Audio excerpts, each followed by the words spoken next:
เกิดอะไรกับคำว่ารัก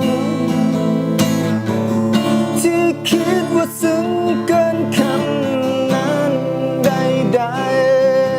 ๆที่แท้ก็ร้ายกับเรากว่าทุกคำหัวใจเขาทำด้วยอะไรชั่วฟ้าดินสลาย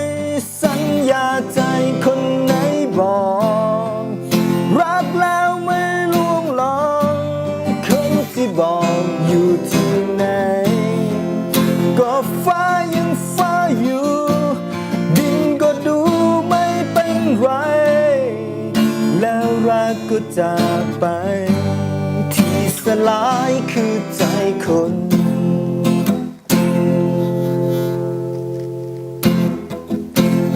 บอกว่ารักก็จากไปแล้ว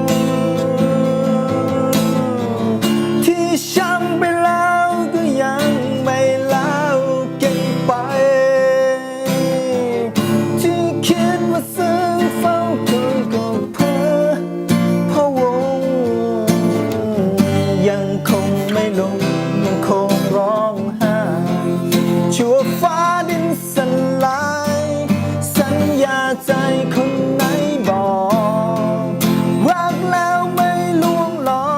กคนที่บอกอยู่ที่ไหนชั่วฟ้าดินฟ้าอยู่ดินก็ดูไม่เป็นไรแล้วรักก็จากไป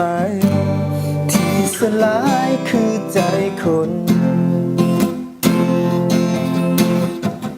ที่บอกว่ารักก็จากไปแล้วที่ช้ำไปแล้วก็ยังไม่เล่ากันไปคิดถึงเสมอหัวใจเฝ้าเพ้อ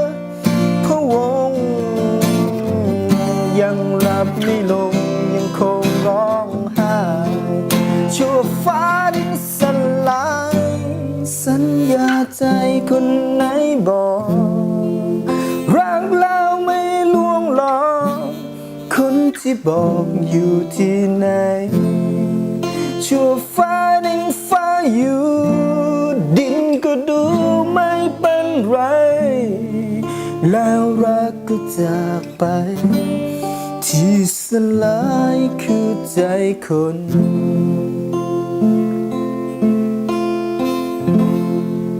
ชั่วฟ้าดินสลายจะไม่รักใครสักคน